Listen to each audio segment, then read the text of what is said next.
Have you ever wondered why some women choose to live alone? Not because they lack options, not because of heartbreak, nor out of a rebellious rejection of tradition. The answer, when seen through the lens of Sigmund Freud, the father of psychoanalysis, touches much deeper layers of the human mind. Layers rooted in childhood, in unconscious desires, in defense mechanisms built without us even realizing it. According to Freud, nothing in human behavior is accidental. Even a woman's decision to live without a partner, without seeking a relationship, without seeming incomplete, is not an act of isolation. It is a direct expression of her unconscious, which has learned through deep emotional experiences to value her own emotional integrity above all.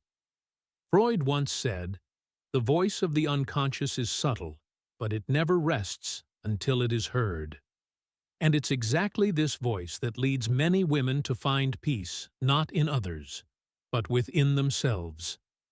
This path to inner self is not one filled with applause or external validation. It's a path of silence, strength, and a kind of freedom that threatens the very fabric of traditional narratives about women. What few people understand is that this silence is not emptiness. It is a cry for authenticity. Freud taught us that humans are driven by repressed desires that invisibly shape their choices. A woman who chooses solitude is not without desire. She is in deeper contact with it than most people desperately jumping from one relationship to another just to escape their own emptiness. She's not running from love. She refuses to love out of emotional hunger. And that is a revolution. Because in the emotional structure of many, there's still a belief that love must come from the outside, that validation lies in someone else's gaze, that another's touch confirms our existence. Freud believed that neurosis is the price we pay for repressing our desires, and many of these women who live alone have stopped paying that price. They are not repressed. They are free. Free from the need to be the perfect wife, from the fantasy of the ideal marriage, from the idea that happiness is measured by a ring or cute couple photos on social media. They've found something far more rare, a sense of self that doesn't need external props to stand. And that's where the threat lies. Society doesn't fear the lonely woman. It fears the whole woman. Freud also said, "No mortal can keep a secret. If his lips are silent, he chatters with his fingertips." And these women's bodies speak. They speak through posture, through calm gazes, through the absence of rush. The body of someone who no longer has anything to prove, who's not competing for affection, who grew tired of waiting for charming princes and became the heroine of her own story. But this kind of presence makes others deeply uncomfortable. Because she doesn't seek to seduce, she doesn't explain, she doesn't justify. And in a world that has conditioned femininity to be emotionally useful, this woman is a silent scandal. She threatens the symbolic control many still attempt to exert over women's emotional lives. After all, what is left for a man who believes his value lies in conquering a woman when that woman no longer wants to be conquered, only shared with, as an equal? This is where Freud's gaze becomes even more revealing. The collective unconscious, the set of patterns we inherit from culture, family, religion, pushes women into relationships from early childhood.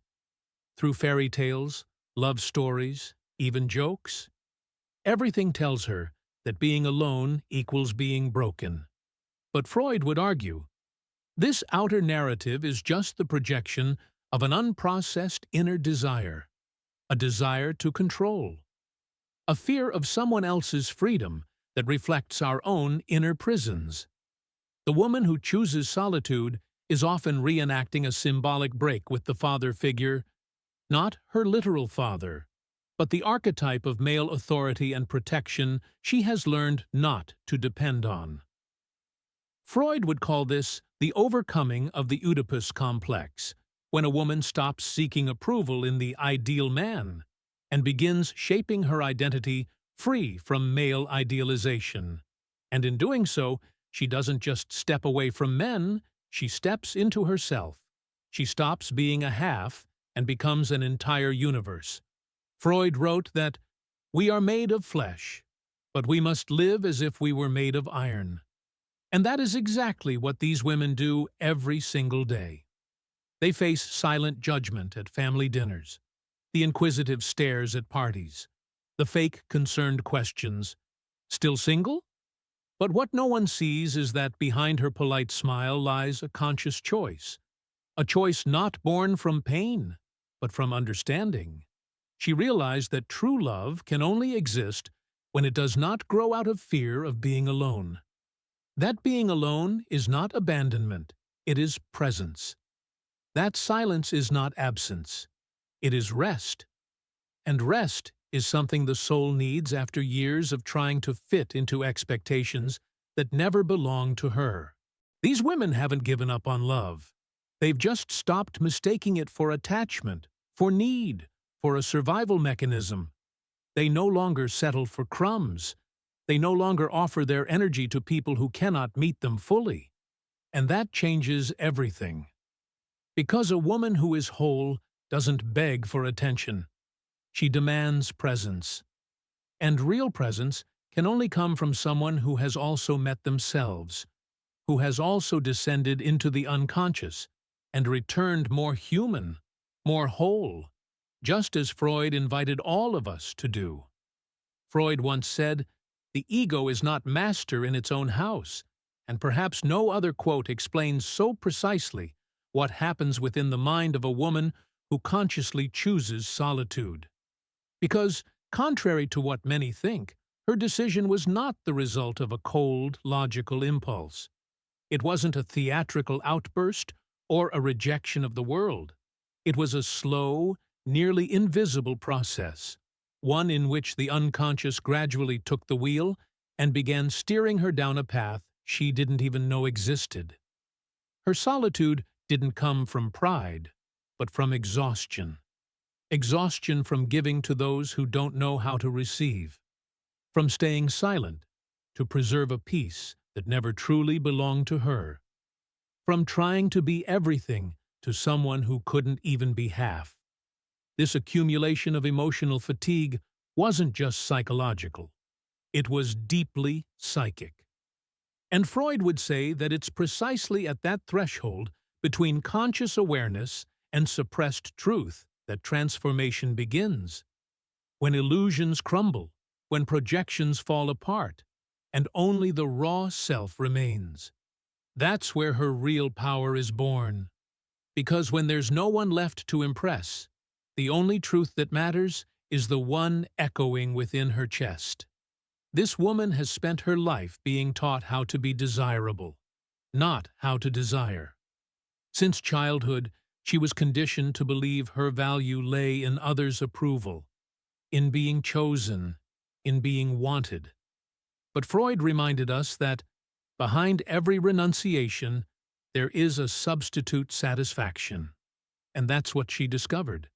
By giving up relationships that diminished her, she gained something far greater: wholeness. She looked into the mirror and, for the first time, didn't see a woman waiting to be loved. She saw a woman who already loves herself. Not in the shallow, self-help social media way, but in the deep, transformative sense that comes from confronting one's wounds, one's desires, one's traumas, one's shadows. Because Freud also taught that we are not only what we remember, we are also what we forget. And in choosing solitude, this woman began recovering forgotten parts of herself. She remembered the little girl who wanted to be free, the teenager who swallowed tears to avoid losing a boyfriend, the woman who ignored her intuition to maintain a relationship that only existed in public. And with each memory, a part of her came back to life. A part that no longer needed permission to exist. Just space. The most fascinating aspect is that now, whole and aware, she makes others uncomfortable, not because she's too much, but because she's clear. And clarity is threatening. It doesn't play games. It doesn't negotiate identity. It doesn't dress to please. She's not here to save anyone, nor to be saved. Freud spoke about the narcissism of minor differences, the unconscious need to create friction even when there's no threat. And that's exactly what happens when this woman walks into a room. Her very presence destabilizes the emotional structure of those still dependent on others for a sense of self. Men who are used to controlling women through emotional inconsistency. Women who still believe they must shrink to be loved. Parents who projected their frustrations onto their daughters. They all feel it, even if they don't fully understand it. This woman is dangerous, not because of what she does, but because of what she awakens. Her calm exposes the inner chaos of others. Her balance challenges their dependence. Her solitude, full of meaning, reveals the noise in everyone else's company. And so she is feared, not for her solitude, but for her emotional freedom. This woman doesn't want a love that keeps her awake at night. She wants a love that helps her rest in peace. She doesn't want someone to fill her. She wants someone to overflow with. And until that shows up, she embraces silence. She welcomes her own company. Freud said, "Happiness is a personal problem. No valid advice exists. Each person must seek by themselves to become happy." And that's exactly what she did. She rejected pre-made formulas. She let go of the ideal love myth. She stopped following lists of expectations and started listening to her own body, her own soul. She discovered she preferred lonely nights over being with someone who couldn't be truly present.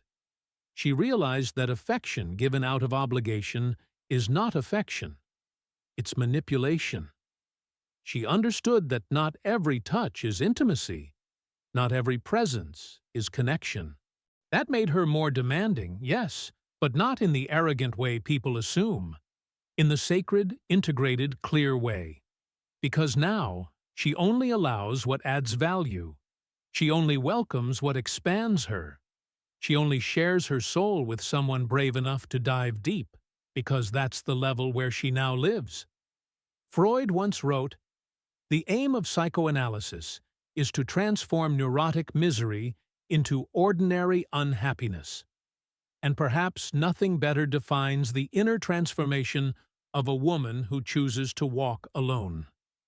Because the suffering she carries today is no longer the cyclical pain of being ignored, the emotional hunger of unanswered messages, or the exhausting effort to shrink herself to fit in someone else's expectations. No, her suffering has evolved. Now it comes from clarity, from seeing the void where others still pretend there is connection, from no longer being able to accept the shallow, the fake, the halfway. It is, in Freud's terms, a more evolved form of pain, one born from awareness, not confusion, one born from self-respect, not self-denial. Because Freud also reminded us, we are more often influenced by emotion than by reason, and this woman, after years of living under that influence, has turned the tide. She's no longer ruled by emotional hunger. She's no longer chasing affection that costs her peace. She's no longer sacrificing her mental health in exchange for someone else's temporary presence. Today, she feels, she listens, and she honors what she hears from within. And that, in itself, is a quiet act of revolution. But let's be clear, her choice has a cost. Freud said, "In the final analysis, we must love in order not to fall ill." But perhaps love, in the way he meant, is not confined to romantic attachment. Perhaps the love this woman lives is deeper, love that begins with herself, love that doesn't demand proof, doesn't require suffering, doesn't beg for constant validation. It is a quieter kind of love, a steady pulse in her daily choices, the kind that says, I am enough as I am. She hasn't closed the doors to romance, she has simply removed the urgency. She doesn't crave it, she doesn't chase it. She waits in peace. And that waiting isn't lonely, it's sacred, because she's not waiting for just anyone, she's waiting for something real. And until then, she is enough. This, in itself, is terrifying to many, because it upends the narrative society has built around women for centuries, that they must be chosen to feel worthy, that love is a reward, that being alone is failure. And yet, she lives outside of all that. She is proof that none of it is true. The woman who lives alone today carries a level of inner awareness that most can't hold for long. She looks you in the eye without flinching. She listens without needing to speak. She feels before she acts. Freud said, "Time spent in dreaming is never wasted." And this woman has dreamed. She's dreamed of healthy relationships, of soul-level connections, of partnerships that didn't ask her to break herself in half to be loved. But eventually, she realized that some of those dreams weren't hers. They were hand-me-downs, passed from mothers to daughters, from movies to minds. She woke up, and in that awakening, she didn't become bitter. She became discerning. She no longer dreams of forever. She dreams of truth, of presence, of intimacy without pretense. And if that's not available yet, she doesn't fake it. She waits, because her solitude is not a void, it's a sanctuary, a place she has built with intention. And to enter that space now, someone must bring more than charm. They must bring depth. They must bring honesty. They must bring their whole self, the way she brings hers. She knows, as Freud did, that repressed emotions don't disappear. They return, disguised. They become patterns. They become wounds we repeat. And that's why she refuses to repress anymore. She's cried. She's screamed into her pillow. She's asked herself, "What's wrong with me?" She's questioned her worth. But instead of staying in that space, she went deeper. She took responsibility. She looked at the roots. And in doing so, she stopped the cycle. Freud once said, "The first human who hurled an insult instead of a stone was the founder of civilization." And this woman, instead of lashing out or repeating old roles, chose silence.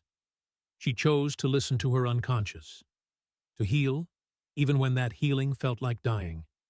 She made peace with herself. And that peace, slow, subtle, often misunderstood, is now the very thing that protects her. She didn't choose solitude as a punishment. She chose it as protection, as clarity, as a way to never again abandon herself in the name of being loved by someone else.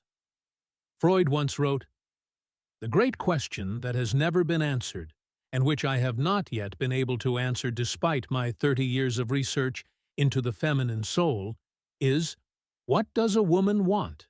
And perhaps the answer lives right here, in this woman who lives alone, not because she's rejected love, but because she's discovered that love is not a destination, but a reflection of how deeply she knows herself, how faithfully she honors herself.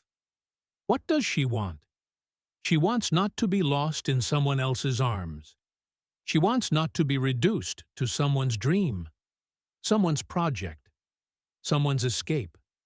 She wants to love without giving herself away, to share her life without deleting her essence. She wants to walk beside someone, not behind, not ahead, not beneath. And that is one of the most subversive things a woman can want in a world still intoxicated by control. She doesn't live alone out of hatred for men. She lives alone because, so far, no man has matched the depth she's built within herself. And she is no longer willing to go shallow just to have company. When she enters a room, something shifts, not because she speaks loudly, demands attention, or flaunts her independence. No, she carries a quiet power. Freud said, "Unexpressed emotions never die. They are buried alive and will come forth later in uglier ways." But she has expressed them. She has sobbed. She has shaken in the dark. She has stood in front of the mirror asking why she was never enough. For lovers, for friends, even for herself. But she faced all of that. And now, she doesn't need to perform peace. She is peace. Her strength doesn't scream. It hums. She's not out here to be admired. She's here to be honest. And in a world that values illusion over truth, her authenticity is dangerous. Because it reveals. Because it reflects. Because it demands. She doesn't need grand gestures. She doesn't believe in perfect matches. She believes in presence, in emotional availability, in mutual growth. She's not looking for someone to entertain her. She's looking for someone to meet her, fully. This woman, contrary to all the assumptions, does not have a closed heart. She has a healed heart, one that now has filters, boundaries, wisdom. Freud once said, "When Peter talks about Paul, we learn more about Peter than about Paul." And that speaks volumes about the judgments she receives. The coldness projected onto her is a mirror of others' discomfort. The pride they accuse her of is the fear they feel when they realize she no longer needs them. She is not intimidating because she is angry. She is intimidating because she is whole. She doesn't need compliments to feel beautiful. She doesn't need promises to feel safe. She doesn't need constant presence to feel loved. She needs truth. She needs respect. She needs reciprocity. And for that reason, she's become selective. Not arrogant, but sacred. Because now she understands that her energy is precious, that her space is sacred, that her time cannot be wasted on people still negotiating with their own self-worth. She walks away not to hurt, but to protect, not to punish, but to preserve, not out of bitterness, but out of clarity. And maybe this is her final revolution. She's not living alone. She's living loyal to herself.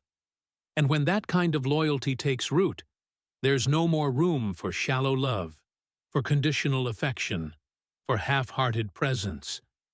Freud taught us, when we can no longer change a situation, we are challenged to change ourselves.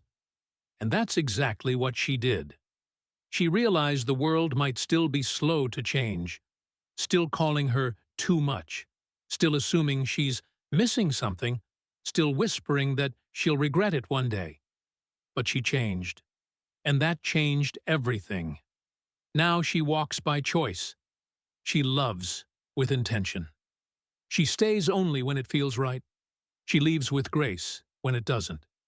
She still wants love, yes, but not the kind that saves her, the kind that dances beside her, that honors her depth, that respects her solitude.